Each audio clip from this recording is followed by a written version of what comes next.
Parents of tweens, if you're familiar with far-off drop-offs... Dad, stop, right here. Or get DMs about what's for dinner, you may be experiencing tween milestones. For your son or daughter, these can start at age 9. HPV vaccination, a type of cancer prevention against certain HPV-related cancers, can start then too. For most, HPV clears on its own. But for those who don't clear the virus, it can cause certain cancers later in life. Embrace this phase. Help protect them in the next. Ask their doctor today about HPV vaccination. Brought to you by Merck.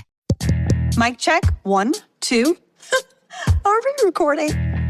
Hi, I'm Michelle Bernstein, an award-winning chef, restaurateur, and mom. I have a lot on my plate, including my psoriatic arthritis symptoms. That's why I was prescribed Cosentyx. It helps me move better. Cosentyx secukinumab is prescribed for people 2 years of age and older with active psoriatic arthritis.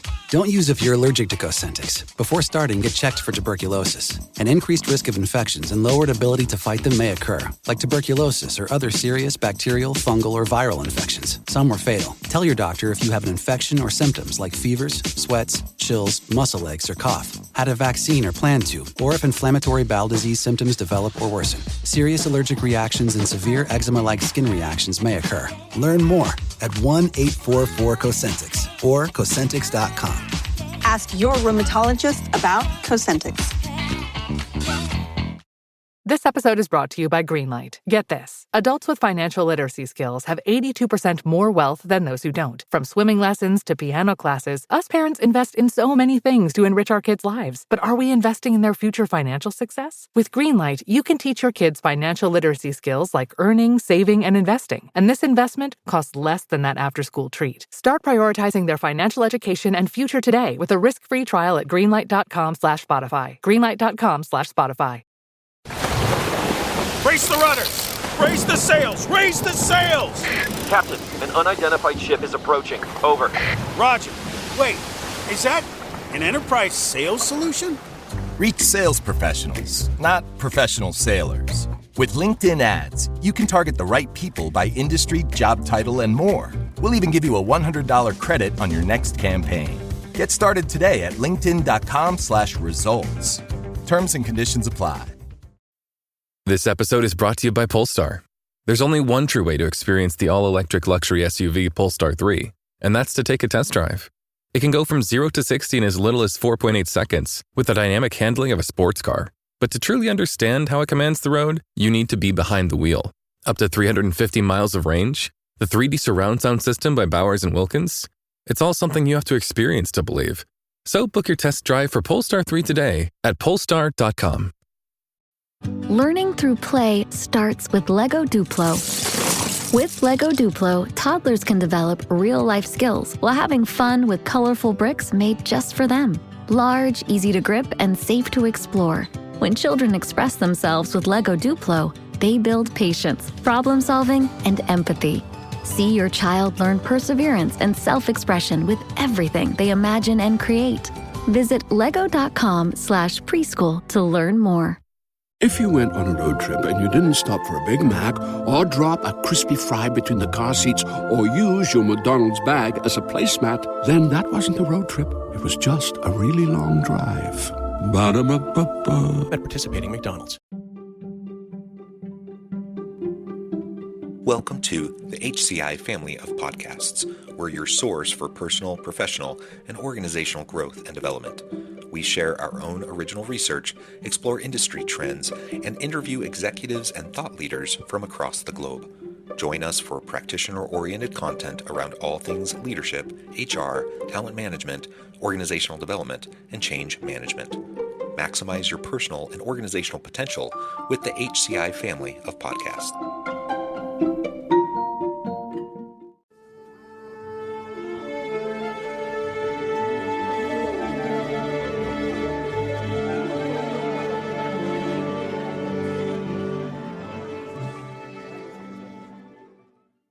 Lori Highby, welcome to the conversation today. I am super excited to be here, John. Thanks for the invite. It is a pleasure to be with you. You're joining us from Wisconsin. I'm south of Salt Lake City in Utah.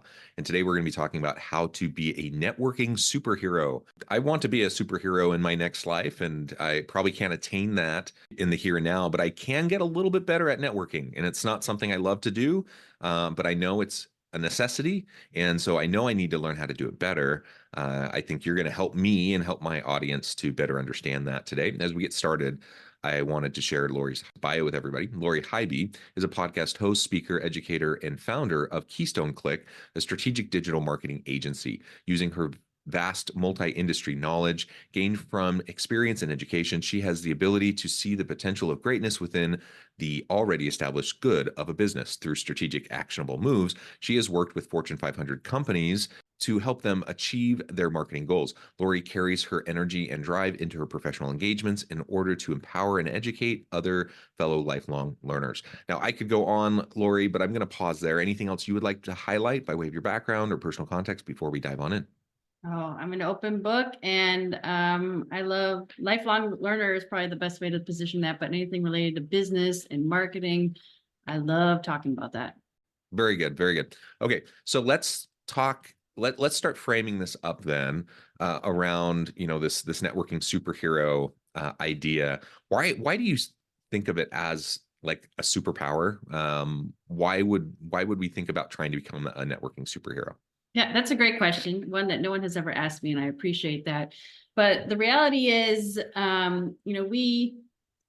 business is done with other people, right? Relationships and anything that we're trying to achieve at the end of the day, it's often based on who you know, right? So, Yeah. And networking is not just for professional development, but it's also personal growth and it's relationships as a whole.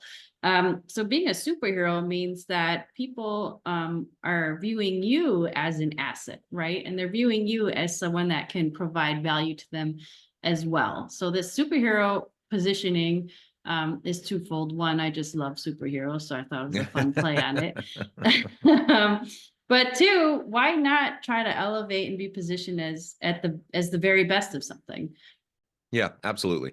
And some people are naturals at this. I was actually just at a networking event earlier this morning, and it's something I do both to support other colleagues as well as it's something I know I should do, but I don't love it. It's kind of a reluctant duty, that I engage in, and I do care about people. I do care about relationships. I just don't like networking events. Mm-hmm. And so in my mind, I often think about networking in terms of those networking events, and I have to stop and pull back and remind myself, like, no, that's one of many mechanisms to network with people. And my networking superpower may not be in relation to networking events. It may be more in relation to the relationality I have with colleagues and coworkers and people, across the organization or across the industry, in more informal ways that don't happen through those types of networking events. And that's not to say that others can't just love being at those events, love being on, meeting new people constantly. They are renewed by it. Yeah. Different people have different strengths, different styles, introvert, extrovert kind of spectrum. All of that feeds into how we view this. But again, like you said, I think it's an absolutely essential component to career development if we want to have a dynamic, successful, empowering career that will give us new, wonderful opportunities.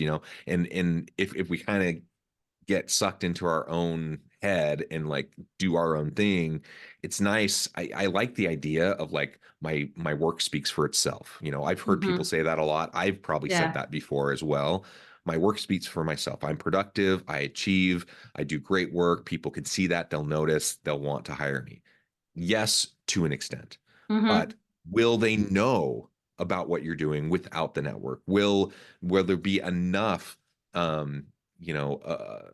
will your impact be as big as it could be without the network, etc. Yeah. So these are some of the types of things that I like to think about, and I'd love your help to explore, in addition to a traditional networking event, what are some other really great ways that we can start to develop that superpower in ways that might be authentic to us? Yeah, and I resonate with think us. that's totally great. I love that. First thing, the word that really stood out to me that you said was the mindset you have going into these networking events. And I think if you can just reframe the thought process around that, instead of saying, oh, I'm going to another networking event, kind of gamify it a little bit and be like, oh, I'm going to write a paper about my experience and I need to interview people. Like, so then you're just kind of changing in your head the way that you're thinking about it, and being excited. Oh, I'm excited to meet someone new today instead of, oh, I'm going to another networking event. So the mindset is definitely something that's really important when you're entering these types of events. But the other thing that I'm a big believer and fan of the 7 habits of highly successful people. And I always forget if it's habit number 2 or habit number 3, but it's start with the end in mind. So, and what I mean by that is really getting clear on what is the goal that you're trying to achieve. And then again, if you're going into an event, being goal driven and knowing that it's because you want to grow and elevate your career, or you're trying to get some new business opportunities, or you're looking for a new strategic partner, or you're looking for someone to help you solve that problem, whatever it is. If you go with an intention, you're going to have greater successes. You're going to be more satisfied with the outcome because you know what it is that you're trying to achieve at the end of the day. So there's so many different little tactics and tips that I can share, but just to go, you're not going to be happy with the end result because you didn't define what success was going to be by attending or participating in a very specific event. But it doesn't always have to be, a structured, organized event. You could definitely take initiative to make some connections and meet new people one-on-one. So I'm a big fan and personally like more intimate settings, if there's a couple people in a room as opposed to 300 people in the room. I personally get intimidated, especially if it's a group or an event where I don't know anyone. I'm more that introvert that says like, oh, I'll just stand on the side and look for someone else that's standing on the side. Then maybe I'll go start talking to them. I'm not the person that just runs up to someone and introduces myself. But there are some tactics around that too, to alleviate the fear. Again, gamifying it a little bit for yourself. I'm a big fan of having a networking buddy. So if I'm attending a new event, I find someone else who's attending, is interested in attending that, either for a similar goal or objective, or even if it's a different goal or objective. What's nice about that is if I'm talking to someone or I meet someone new and that other person actually may be better suited to connect with this person, then I can easily kind of help make that connection for them and vice versa. So then they're advocating for you and you're advocating for them simultaneously. But there's just a little bit less fear because you're attending something with that buddy system approach.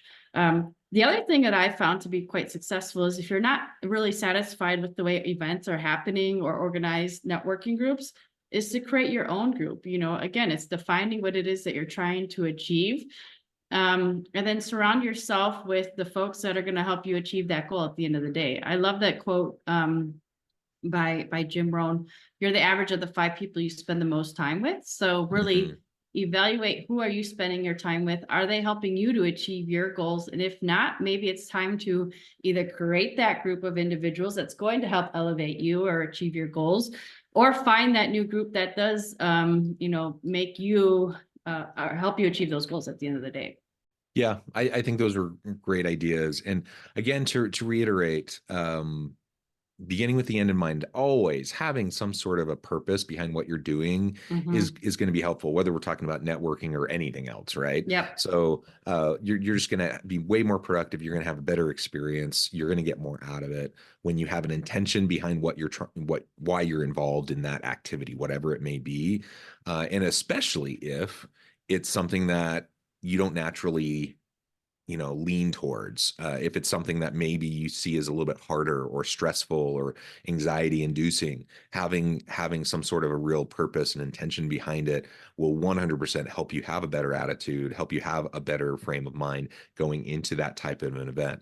Now, it is important to acknowledge, that people do have different ways of feeling drained or energized by their interactions with other people. So if you this is too simplistic, and obviously it's more nuanced than this, but we think about the introversion extroversion spectrum, and there's a lot of people who are introverts who can function completely fine in social situations, but they do get depleted. And then there are other people that are introverts who really struggle in social situations, and they really would want to focus more on the smaller the smaller groups, whatever it is for you. Like, but if you feel depleted, or if you feel anxiety around being in that small or in that large type of networking event, you can steel yourself up for it. You can hype yourself up for it when it's necessary, and then recognize that, if this is an event that's going to deplete you,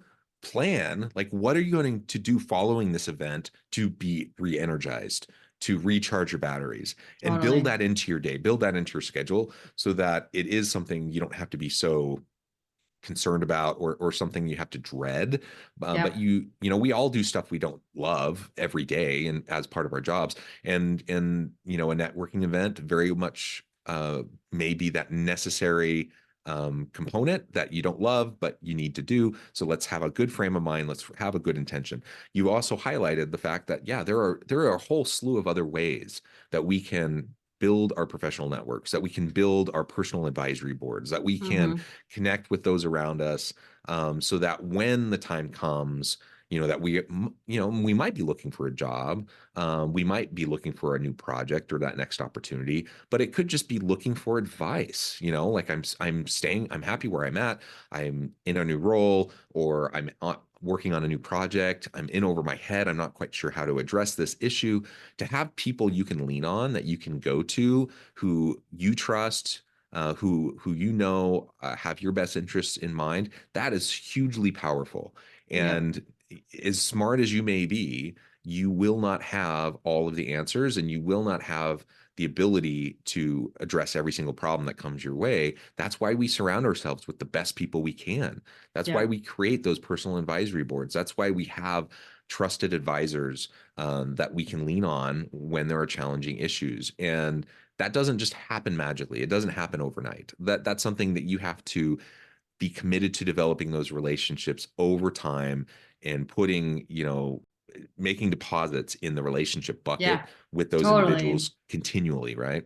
Yeah. I mean, one of the strategies that I really am a fan of, I call it the hub and spoke strategy. So instead of having a really wide network and trying to support and nurture that, be really strategic about connecting with the hubs. Those are the people that have the really deep networks, so that I have a really intimate hub group. And I know that if I need support in one specific area, or, help me with solve a certain problem, whatever it is, I can go to one of my hub contacts, because it's very likely that they have a spoke contact then that can support. So instead of trying to nurture, a vast, network of 2,000 people, I'm strategically nurturing, maybe more like a dozen people from a more intimate level. But also, that's less intimidating for that introverted individual who just wants a couple of close relationships. Again, be strategic about who those close relationships are, making sure that they have that deeper network. I want to comment another kind of tactic that I put into play for those that kind of get drained very heavily with bigger events. One of the things I do, and this kind of ties into that hub and spoke strategy, is I'll show up for a networking event roughly like 30 minutes earlier than it's supposed to start. So then I'm helping the lead organizer, who is that hub, who has all the connections with that individual in that group, set up. I offer to help with the registration, or, get anything organized, because then I'm making an impression with that hub person, that main person. I'm helping them out. A couple other folks that are going to come in early, I can, shake their hands, say hello, introduce myself. And then when the room gets too heavy and it's overwhelming, I can excuse myself, but I've already made that impact on that important person that's kind of leading the event. Focusing in on high value connections is what I'm hearing you say, because we all have limited bandwidth. You can't foster high level connections with 100 people. You can foster high level connections with a handful of people. The hub and spokes model also, we know, like in the networking research, for example, like the vast majority of people who get jobs through networks, it usually comes through like their secondary network. So they have their core, but it's the spokes that end up being the person. So if they reach out to those people they have, like that smaller group, the people they have those good relationships with, then those people can reach out to their people, right? And that's usually how those types of connections happen. Sometimes it happens through the direct connections, but sometimes it's a secondary connection. And so the point is fostering meaningful, valued connections and relationships, you're going to get more out of that than just, having, 20,000 followers or connections on LinkedIn who you don't actually know, who don't actually have any, no knowledge of you, and there's no mutual connection or investment, no reciprocal kind of give and take. Yep. It's not going to do much. It can like be a little tiny crack in the door that might allow you to get into an opportunity, but it's not going to be as powerful as having, that really great, high value, high quality type of connection that then can also reach out to their high quality connections on your behalf. Yeah, totally. So I've got one of my podcasts is Social Capital, and the main focus is networking and relationships. And I've interviewed close to 400 professionals on the topic of networking. And I've kind of created what I refer to as my like 3 golden rules of networking. Is that something I can share? Absolutely. Okay. So the first one is be your authentic self. At the end of the day, people can smell fake. It's obvious when you're not being authentic. And you're going to attract the people that you want to attract when you are being your authentic self. The second one is to give first. So as I mentioned, I might show up. I usually like to show up to events early to help, or if I'm meeting with someone, I'm not asking for anything right away. I'm offering what I can do to support, even if it's as simple as like, hey, I need someone to watch my dog this weekend. It doesn't have to be business related. It's something you're going out of your way to give because you're being authentic and you're showing that you genuinely care and want to build a relationship with them. And the third thing, and I find that this is often an area where people drop the ball, is to actually follow through. If you're going to tell someone that you're going to do something like, oh, I read an interesting book that I'll send you a copy of it, actually send them the copy of the book, because that is, it's the first impression that you're making with someone, and you want to make sure that you're giving the right impression. So if you don't follow through on that, a simple promise that you made first time you met with someone, you're going to have it's going to be extremely hard for you to have a long-term positive relationship with them without having to rebuild that trust right away. So be your authentic self, give first, and follow through are the 3 things that I've heard over and over and over again by interviewing, like I said, close to 400 individuals on this topic. Yeah, absolutely. And it comes back to, like, I just mentioned LinkedIn, and I don't mean to be disparaging because it's a powerful platform for connecting and networking. But the difference between kind of the superficial connections and the meaningful connections is exactly what you just said, right? And when you add value through, say, LinkedIn, for example, through what you're posting, through your engagements with people who follow you, through the connections that you have, that matters. And when you add value to those high quality connections, you can build those relationships over time, and you can build the trust over time. I like to give people the benefit of the doubt. I know most people wake up with good intentions and wanting to treat others with dignity and respect, and they want to do what they say they're going to do and all of that.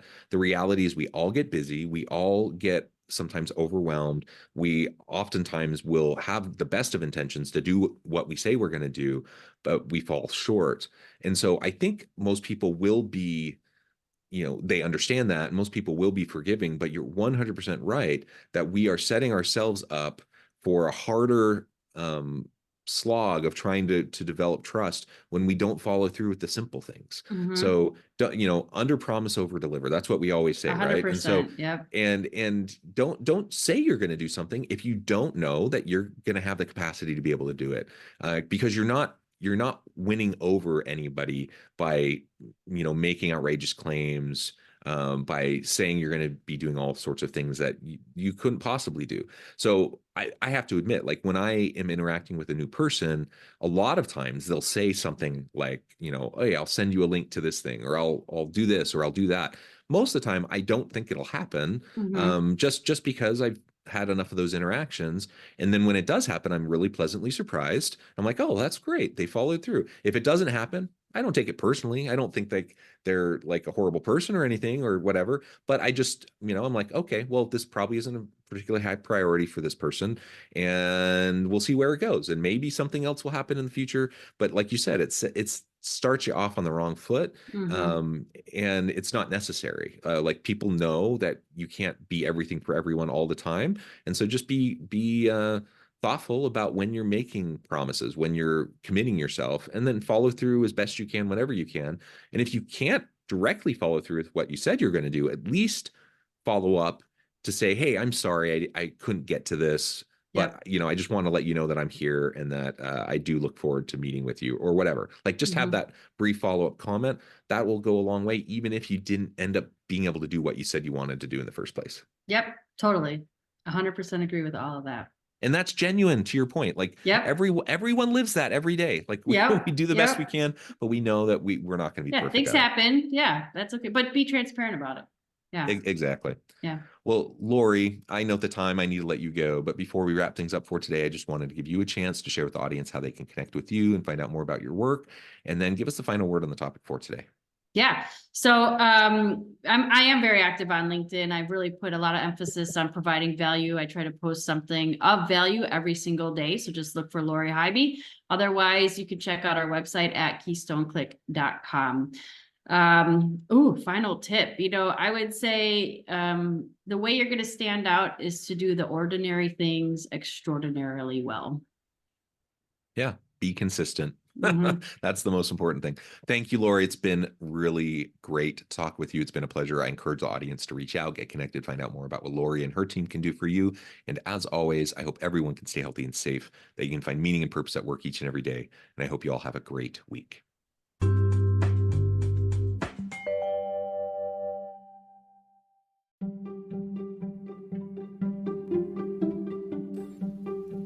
Thanks for joining us for this episode of the podcast. We hope you stay healthy and safe, and please join us again soon.